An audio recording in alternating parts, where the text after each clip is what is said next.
아마존 오지에서 복음을 전한 선교사님의 책에서 이런 이야기를 읽었습니다. 이분이 복음 전할 때 그 아마존 오지 깊은 곳에는 문명과 현대 문명과 전혀 접촉이 없는 그런 사람들이 살고 있었답니다. 옷을 하나도 입지 않고 벌거벗고 창을 들고 다니는 이런 사람들인데 복음을 전하려면 접촉을 해야 됩니다. 그런데 접촉할 방법이 없잖아요. 어떻게 접촉을 하느냐. 창을 들고 있으니까 이게 혹시 죽이려 하는지 알 길이 없습니다. 그래서 내 편에서 먼저 적의가 없다는 것을 보여주어야 되는데 내가 적의가 없습니다 하는 것을 알려주는 방법이 딱 한 가지랍니다. 웃는 거랍니다. 무조건 웃으면서 접근을 한답니다. 웃으면서 내가 접근을 할 때에 상대방도 웃으면 아이고 살았구나 그런 생각이 들고 실제로 좋은 만남이 이루어졌다고 합니다. 정말 웃음이 귀하고 좋은 것입니다. 우리 조상들이 참 슬기롭습니다. 소문만복내 이런 말을 했지요. 웃을소, 웃는 집의 대문으로 만가지 복이 들어온다. 이게 과학적인 이야기입니다. 실제로 웃으면 만가지 복을 받습니다. 언젠가 신문에 난 기사인데 MD 앤더슨은 미국에서 제일 유명한, 세계에서 제일 유명한 암 전문 병원입니다. 이 MD 앤더슨의 종신 교수로 있는 김어신 박사라는 분이 우리나라 사람인데 인터뷰를 했어요. 인터뷰 기사가 아주 신문에 길게 났습니다. MD 앤더슨 암센터의 종신 교수면 세계적인 암 권위자입니다. 근데 이분이 암에 대한 이야기를 많이 했는데 거기 참 관심을 끌 만한 내용이 많이 있었습니다. 그중 한 가지가 우리 몸 속에 다 누구나 NK라고 해서 영어로 Natural Killer Cell, 자연적으로 죽이는 세포, 뭘 죽이는? 암을 죽이는 세포가 우리 몸에 다 있답니다. 약자로 NK라고 부르는데 우리 몸 세포 중에 암을 잡아먹는 세포가 있다는 겁니다. 그래서 이 NK의 수치가 높으면 암에 잘 안 걸리고 또 걸려도 치료가 잘 된다고 합니다. 이런 이야기를 쭉 하면서 마지막 결론 부분에 가서 그러면 누가 이 NK의 수치가 높으냐 할 때에 기뻐하는 사람, 웃는 사람, 긍정적으로 즐겁게 사는 사람의 NK의 수치가 높다. 그렇게 결론 부분에서 말했습니다. 웃는 것이 좋다는 것이죠. 웃으면 암에 안 걸린다는 이야기입니다. 그러면서 이분이 마지막으로 한 내용을 제가 그대로 한번 읽어보겠습니다. 이 사람 말을 그대로 신문에 난 기사를 그대로 옮깁니다. 교회 찬양대원들의 수치가 일본인보다 1000배나 높게 나와 나도 놀란 적이 있다. 기쁨 속에서 노래하고 감사, 기도하고 인생을 밝게 사는 사람이 암에 대한 저항력이 높은 것이다. 이제 이게 의학계의 정설이 됐다. 어느 종교를 믿건 찬양대원의 NK 수치 1000배의 의미를 되새기며 살기를 바란다. 이게 마지막 말이에요. 어느 종교를 믿건 찬양대원 NK 수치 1000배의 의미를 되새기며 살기를 바란다. 여러분 이게 기독교 신문에 난 기사가 아닙니다. 일반 신문에 난 기사입니다. 세계적인 최고의 암 권위자의 마지막 결론이세요. 마지막 결론. 여러분 우리 찬양대원들 복받은 줄 아세요? 찬양대원들의 NK 수치가 일반인보다 1000배가 높다는 거예요. 100배도 아니고 10배, 1100배가 아니라 1000배가 높다는 거예요. 1000배. 아니야, 찬양대원이라고 다 높겠습니까? 찬양대원이라도 하고 한 날 찡그려가지고 괴로워서 그렇게 찬양하면 안 되겠죠. 기쁨으로 찬양하는 사람, 은혜 받고 기쁨으로 감격으로 찬양할 때 NK 수치가 1000배가 되는 겁니다. 기쁨이 중요하다는 이야기지요. 사실 이제 웃음, 기쁨이 건강에 절대적이라는 것은 의학계의 정설입니다. 웃으면 혈액순환이 잘 되고, 웃으면 우리 몸에 좋은 호르몬이 수백 가지가 나온다고 합니다. 웃으면 위산 분비도 적절하게 이루어져서 소화가 잘 됩니다. 여러분, 화내고 한번 밥 먹어보세요. 화난 상태에서 밥 먹으면 자칫하면 체합니다. 그런데 웃으면서 즐겁게 대화하면서 기뻐하면서 식사하면 얼마나 소화가 잘 됩니까? 웃음이 건강에 좋다는 것은 이제는 정설입니다. 웃음은 건강뿐만이 아닙니다. 웃으면 기쁘고요. 웃으면 인간관계도 원만하게 이루어지고 웃으면 행복합니다. 웃음이 주는 복은 다 열거를 할 수 없습니다. 정말 우리 조상들 말 그대로 웃는 사람에게는 만 가지 복이 찾아오게 되어 있습니다. 하나님 아브라함을 부르시고 약속을 주셨습니다. 부를 때 약속을 주셨는데 두 가지지요. 하나는 땅에 대한 약속, 하나는 자손에 대한 약속입니다. 이 두 가지 약속 중에 자손의 복은 너의 후손이 하늘의 별처럼 땅의 모래처럼 많으리라 하시는 말씀이었습니다. 하늘의 별처럼 별이 얼마나 많습니까? 요즘 별이 많지 않습니다만 이 당시의 별은요, 옛날에 우리가 본 푸른 하늘 은하수 그 별이에요. 엄청나게 많은 별, 땅의 모래, 엄청난 복을 받은 거지요. 문제는 이 복이 이루어지는 시점입니다. 여러분 어떻게 생각합니까? 아브라함은 하나님으로부터 이 복을 받았을 때에 그날 밤에 아이 갖는 줄 알았을 겁니다. 왜? 아이는 그렇게 가져도 1년에 하나 이상 낳을 수가 없어요. 아무리 많이 낳아도. 평생 낳아봐야 열심히 낳아도 몇 명 되지 않습니다. 하늘의 별에 비하면 세 발의 피에 지나지 않습니다. 틀림없이 그날 밤에 아이 갖는 줄 알았을 겁니다. 그런데 하나님 아브라함에게 첫 아들을 몇 년 후에 주셨어요? 25년 후에 주셨습니다. 기가 막힌 이야기지요. 흔히 어떤 사람들은 아브라함은 믿음의 사람이니까 25년 동안 흔들리지 않고 하나님의 약속을 믿고 하나님의 약속을 붙들고 나아갈 것이다. 그렇게 생각합니다만은 그렇지 않습니다. 아브라함도 사람입니다. 자, 기다립니다. 1년이 지나갑니다. 2년이 지나갑니다. 3년이 지나갑니다. 10년이 지나갑니다. 아이가 생기지 않습니다. 아브라함이 흔들립니다. 종을 세워서 대를 잇게 할까? 이건 그 당시에 그 중동 지역의 관습입니다. 중동 지역의 사람들은 자녀가 없을 때에 종 중에 제일 신실한 사람을 아들로 삼아서, 양아들로 삼아서 그 아들을 통하여 대를 잇게 했습니다. 하나님께서 그랬더니 아니라 그랬습니다. 또 기다립니다. 그런데 세월이 지나도 아이가 생기지 않습니다. 덜컹 이번에는 첩을 취해가지고 아들을 하나 낳았습니다. 그 아들 이름이 이스마엘입니다. 하나님 아니다 그랬습니다. 그러는 중에 세월은 덜러서 오늘 읽은 창세기 17장을 보면 아브라함이 99살, 99살, 99살이 되었을 때 하나님이 아브라함을 찾아오십니다. 찾아오셔서 하시는 말씀이 네 이름을 바꿔라. 아브라함인데 아브라함으로 많은 백성의 아버지라는 뜻으로, 아내는 사레를 사라로 열국의 어머니로, 아들은 하나도 없는데 많은 백성의 아버지로 열국의 어머니라고 이름부터 먼저 바꾸라고 말씀하셨습니다. 그리고는 아브라함에게 내년에 아들을 주겠다 말씀하십니다. 이 결정적 순간에 아브라함이 실수를 합니다. 아브라함이 그만 그 말을 듣고 웃었습니다. 17장 17절 한번 읽어보십시다. 시작. 아브라함이 엎드려 웃으며 마음속으로 이르되 사라도 90세니 어찌 출산하리요 하고, 여기 아브라함이 하나님이 내년에 아들 낳을 것이다 했더니 웃어버렸습니다. 왜 웃었습니까? 내 나이가 내년에 하나님 100살입니다. 아내는 90살입니다. 아내는 생리가 끊어졌습니다. 히브리서 11장 12절에 보면 죽은 자와 방불하다 그랬습니다. 생리적으로는 죽은 것이나 똑같습니다. 이미 자식은 틀렸다고 생각하는 것이 인간적으로는 너무나 당연한 이치입니다.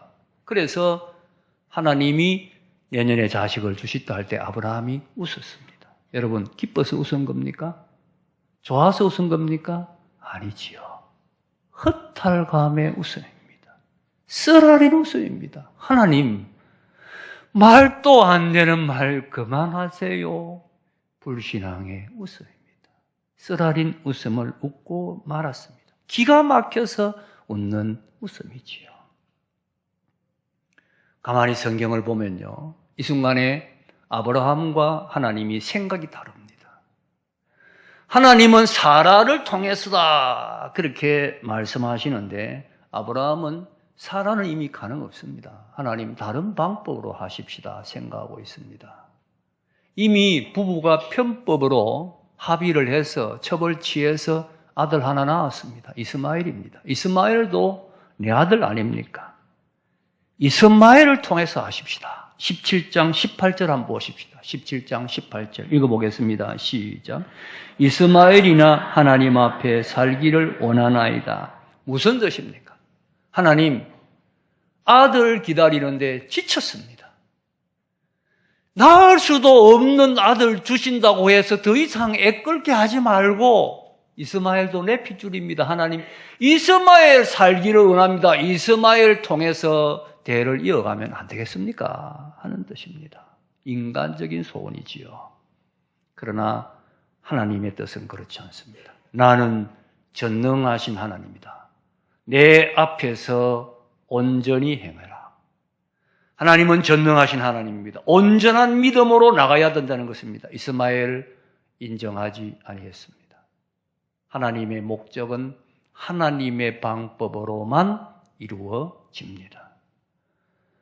많은 경우 우리도 여기서 실수를 합니다. 하나님의 약속을 받았습니다. 이루어지지 않습니다. 기다려도 이루어지지 않습니다. 그러면 방법은 좀 잘못되어도 하나님의 뜻만 이루면 되지 않느냐, 이런 생각을 가질 수가 있다는 겁니다. 그렇지 않습니다. 절대로 목적이 방법을 정당화하지 못합니다. 성경을 읽기 위해 촛불을 훔칠 수 없습니다. 목적이 온전하면 방법 또한 온전하고 하나님의 뜻에 합당해야 합니다. 어떤 목사님들이 그룹을 이루어서 라스베가스로 여행을 갔습니다. 라스베가스 가면 다 이렇게 도박을 간단하게 해보잖아요. 옛날에는 제가 알기로 이걸 당겨서 놓았는데 지금은 누릅니다. 근데 목사님이 갔을 때는 아마 당길 때이던 것 같아요. 한 목사님 한 분이 딱 당기는 기계 앞에 앉아서 경건하게 기도를 드립니다. 그리고는 기도를 드린 후에 당기는데 당길 때마다 다 당기고 놓을 때 팔팔 떨면서 주여 안 놓습니다. 또 주여 안 놓습니다. 옆에 있는 사람이 창피하잖아요. 가서 옆구리를 찌르면서 제발 그 주여 소리 좀 하지 마라. 창피하다. 이분 하는 말이 무슨 말 하느냐? 내가 얼마나 여기 오기 전에 기도를 많이 했는지 모른다. 내가 하나님 앞에 기도했다. 하나님 이번에 라스베가스에서 돈 따게 하시면 그 돈으로 개척교회 하겠습니다 하고 내가 약속하고 기도했다. 여러분, 그 돈으로 개척교회 해도 되겠습니까? 목적이 정당하면 방법도 정당해야 됩니다. 하나님의 뜻은 하나님의 방법으로만 이루어집니다. 이 진리를 잊어서는 안 됩니다. 창세기 18장을 보면 이런 일이 있은 후에 하나님이 아브라함을 다시 찾아옵니다. 그리고는 다시 또 내 아내 사라에게 아들이 있으리라 말씀하십니다. 이번에는 아브라함은 안 웃었는데 사라가 장막 뒤에서 그 소리를 듣고 웃었습니다. 18장 12절 한번 읽어보십시다. 시작. 사라가 속으로 웃고 이르되 내가 노쇠하였고 내 주인도 늙었으니 내게 무슨 즐거움이 있으리요. 어떤 웃음입니까? 내가 노쇠하였고 주인도 늙었는데 내가 무슨 즐거움이 있으리요. 웃었습니다. 얼마나 기다려온 아들입니까? 그런데 하나님이 막상 주신다고 할 때는 인간됨이 생각나는 거예요. 나이 많았다는 사실이 생각나는 거예요. 아이 낳을 수 없다는 인간적인 사실이 생각납니다. 하나님 다 끝났는데 무슨 말씀입니까? 허탈의 웃음, 쓴 웃음, 불신앙의 웃음을 웃고 말았지요. 1년이 지났습니다.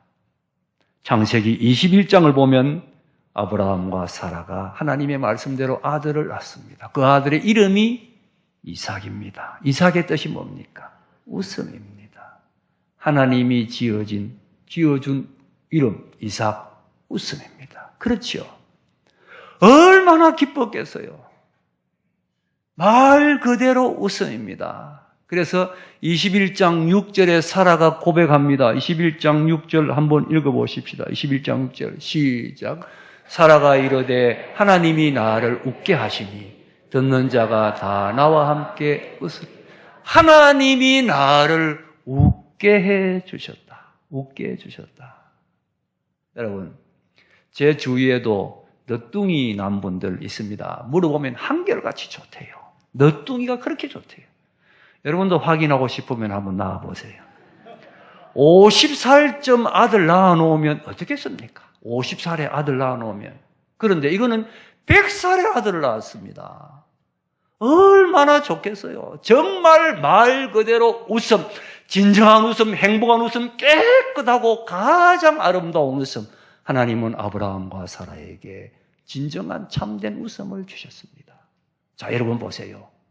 여기 이 웃음을 연결을 시키십시오.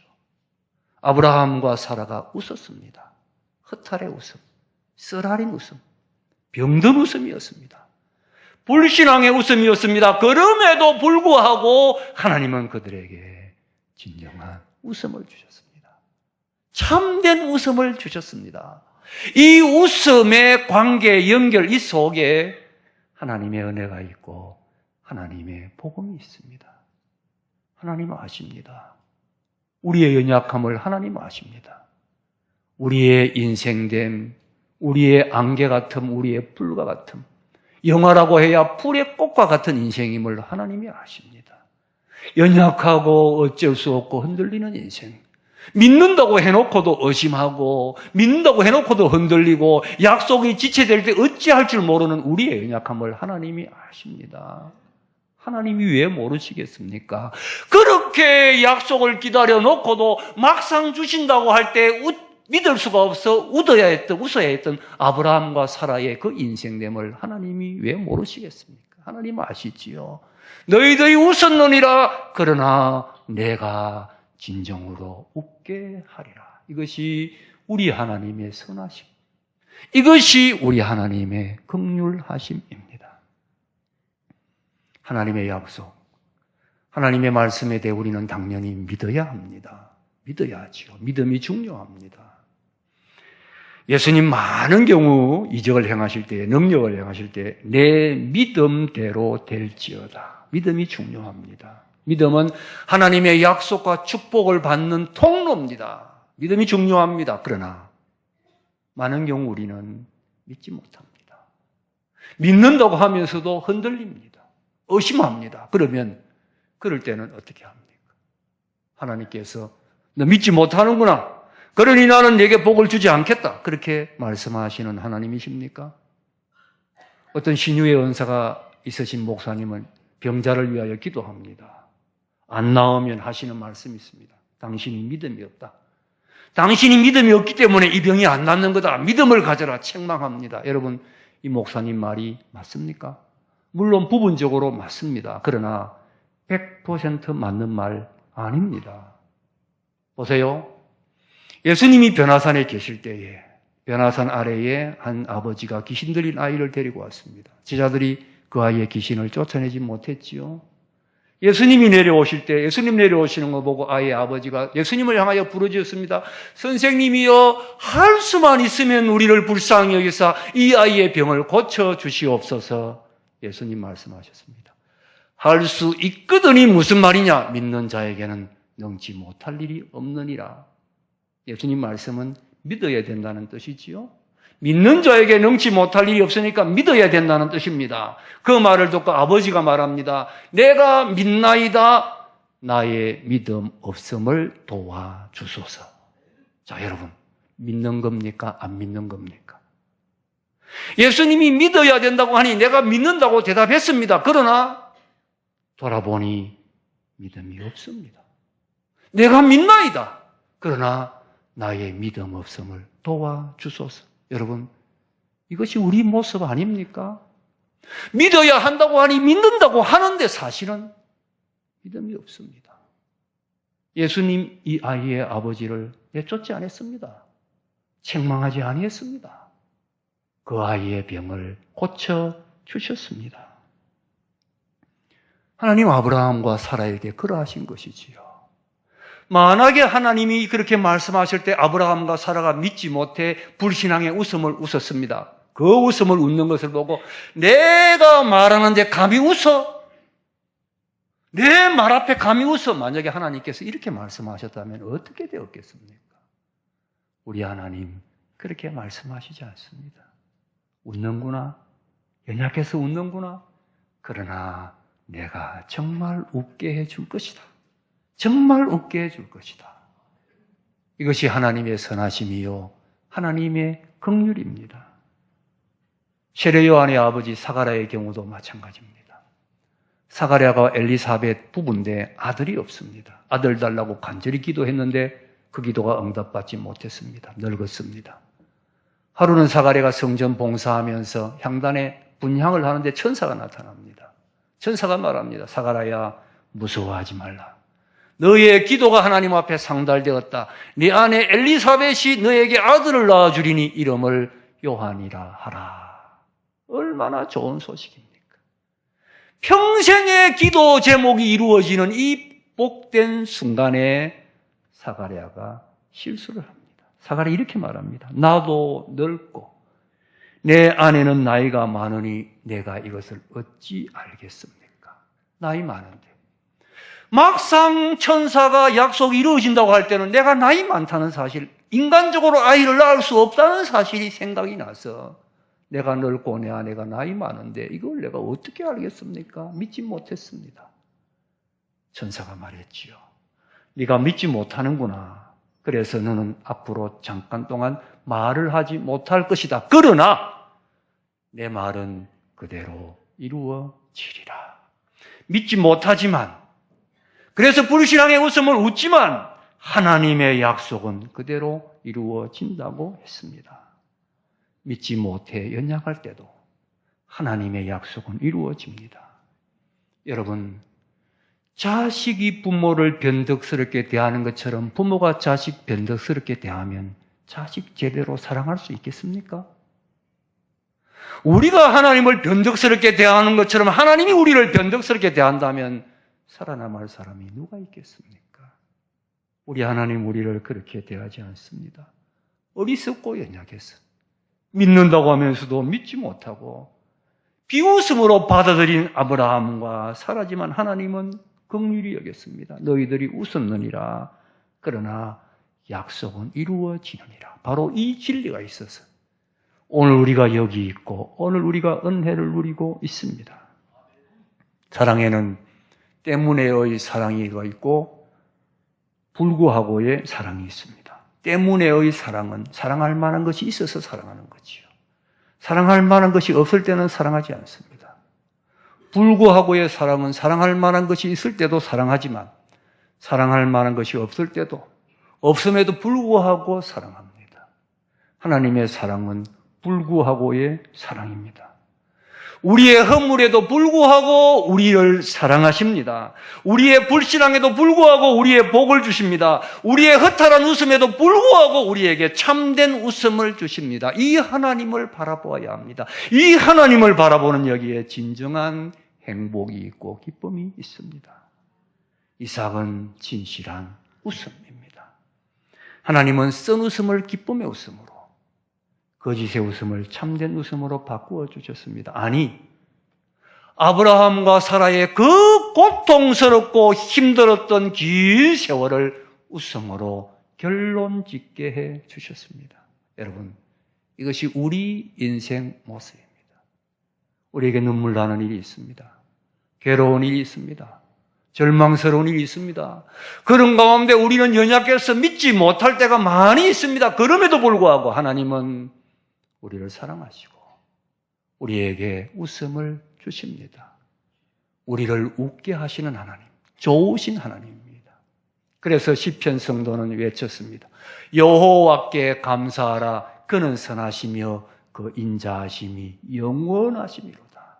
그는 선하시며 우리의 부족에도 불구하고 선을 베푸시는 선하신 하나님, 우리의 허물에도 불구하고 우리에게 복을 주시는 인자하심이 영원하신 하나님, 이 하나님께 감사라고 외칩니다.